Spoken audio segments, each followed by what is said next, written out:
Las publicaciones científicas no podrían aportar al nuevo conocimiento si no tuvieran una adecuada redacción. La finalidad de la redacción científica es comunicar eficazmente los resultados de una investigación. Muchas veces una composición inadecuada en la redacción resta puntos a una gran investigación y generalmente es uno de los puntos a tratar por los editores de las revistas cuando corrigen un artículo científico. Corrigen la redacción, la puntuación, como se vio en los módulos pasados, y sobre todo piden que pues el inglés esté formalmente y adecuadamente escrito. Y pues para nosotros los países que no somos, nuestra lengua materna no es el inglés, nos piden un certificado de corrección de inglés. Eso es muy general. Luego de estructurado un manuscrito, es obligatorio revisar la redacción más de una vez. Incluso es necesario un lector externo para este propósito. Por premura, muchas veces se descuida el orden de las palabras, viéndose afectada la sintaxis, haciendo ineficientes algunas oraciones o incluso párrafos completos. Que el lector retroceda varias veces para entender una oración quiere decir que hay una redacción confusa. Peor aún, hay casos donde lo que está escrito es distinto a lo que se desea comunicar. Hay veces que ni siquiera el propio autor entiende lo que está redactando o entiende el mensaje. Y esto se debe a algunas de las faltas ortográficas más comunes. Entre ellas tenemos los tipográficos simples, los homónimos y la acentuación. Dentro de estos errores ortográficos tenemos a la redundancia. La redundancia es tan común en la conversación cotidiana que expresiones tales como subir para arriba, bajar para abajo, entrar para adentro o salir para afuera parecen perfectamente normales. Pero podemos ser redundantes ocasionalmente para enfatizar un punto, perfectamente normales en la oración anterior. Pero las palabras redundantes usualmente ocupan espacio sin añadirle ningún valor a la comunicación. Y para ejemplo tenemos los que están en las diapositivas. En el bosque habitan dos especies diferentes de samia, pero pues solo estamos diciendo dos especies. Lo correcto sería, en el bosque habitan dos especies de samia. Segundo ejemplo, hasta el presente se conocen las características físicas de dos maderas nativas. Correcto, se conocen las características físicas de dos maderas nativas. No vamos a poner hasta el presente porque es el único conocimiento que existe, es redundante. Segundo ejemplo, los resultados obtenidos en las áreas estudiadas demuestran que los hongos son más abundantes. Es mucha palabrería, lo correcto. Los resultados demuestran que los hongos son más abundantes. La verbosidad es otra falta ortográfica común. El uso excesivo de palabras afecta la brevedad y la claridad del artículo científico, que como vimos son principios de la redacción científica. Nadie quiere leer de más. Por el contrario, los lectores quieren saber rápidamente lo que hicimos y qué descubrimos. Aquí tenemos estos ejemplos. Los suelos tropicales tienen un bajo contenido de materia orgánica. Y esto es, de manera breve y clara, los suelos tropicales tienen poca materia orgánica. Segundo ejemplo, los hongos se colocan dentro del reino fungi. Manera breve y clara, los hongos pertenecen al reino fungi.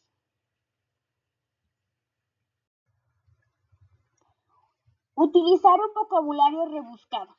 Para comunicarnos con precisión y claridad, debemos usar palabras comunes en vez de términos rebuscados.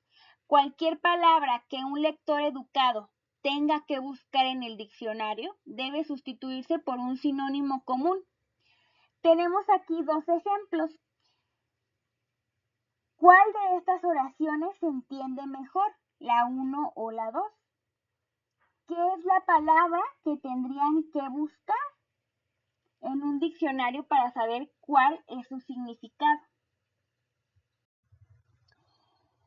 Longitud de oraciones y párrafos. Las oraciones largas son por lo general más difíciles de entender que las cortas. Esto es así porque mientras más larga es la oración, mayor es la probabilidad de que el sujeto y el verbo se aparten o de que la oración contenga tanta información que el lector no capte el material importante. El primer párrafo que vemos en la diapositiva es una oración de 82 palabras, este primer párrafo, mientras que el segundo es igual de largo, pero se dividió en 4 oraciones de 21 palabras, 23 y 17 palabras. Este párrafo es más fácil de entender, pero su lectura es un tanto monótona porque las 4 oraciones tienen aproximadamente la misma longitud.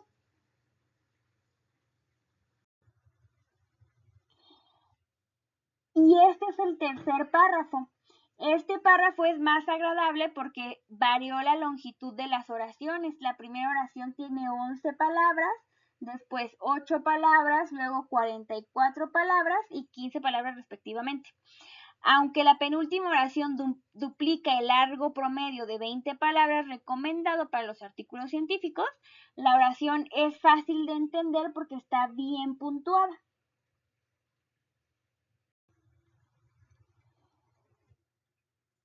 Para que se note claramente dónde comienzan los párrafos, hay que dejar una línea en blanco entre los párrafos. No importa que aquí nuestra diapositiva se vea borrosa, lo que quiero es que ustedes observen ese espacio en blanco que hay en cada uno de los párrafos. O bien dejar una sangría, ¿no? Cada que empieza un párrafo. Una página impresa a espacio doble debe tener 2 o 3 párrafos. Los párrafos deben tener un promedio de entre 7 a 14 líneas, o aunque es mejor alternar párrafos de esa longitud con párrafos más cortos, por ejemplo, entre 3 a 6 líneas, y párrafos más largos de entre 15 a 20 líneas. Una secuencia de varios párrafos cortos, al igual que una secuencia de oraciones cortas, contiene demasiadas señales de alto y produce una lectura desagradable. Al otro extremo, un párrafo que ocupa la página completa luce abrumador y no invita a la lectura.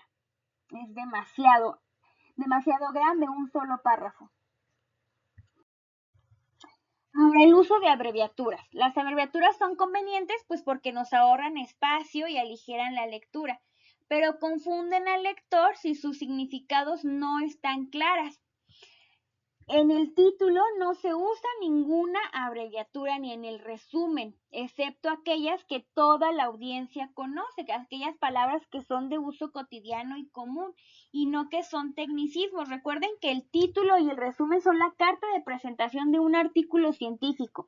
Es lo que va a atrapar al lector para darse el tiempo y las ganas de leer todo el artículo o bajarlo o incluso comprarlo para aquellos que no están abiertos o gratuitos en los buscadores bibliográficos.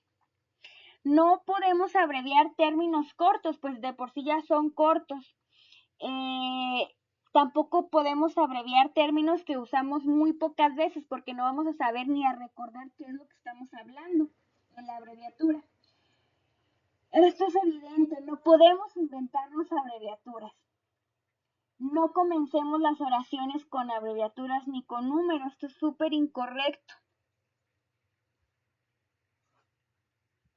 Para definir una abreviatura se escribe el término completo la primera vez que se usa, seguido de la abreviatura entre paréntesis. Cuando estamos hablando de unidades de medida, vamos a utilizar las abreviaturas cuando están precedidas de dígitos, pero no cuando son sustantivos. Aquí tenemos un ejemplo incorrecto. El precio se expresó en case, es decir, estamos utilizando la abreviatura, pero esto es incorrecto porque en este caso la unidad de medida es el sustantivo, entonces debe estar la palabra completa.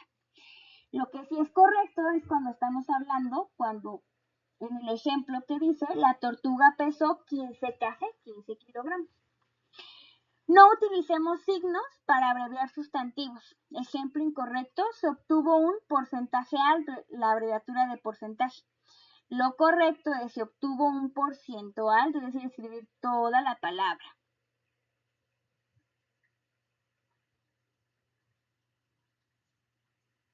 Continuamos con otros errores comunes ortográficos para su lectura.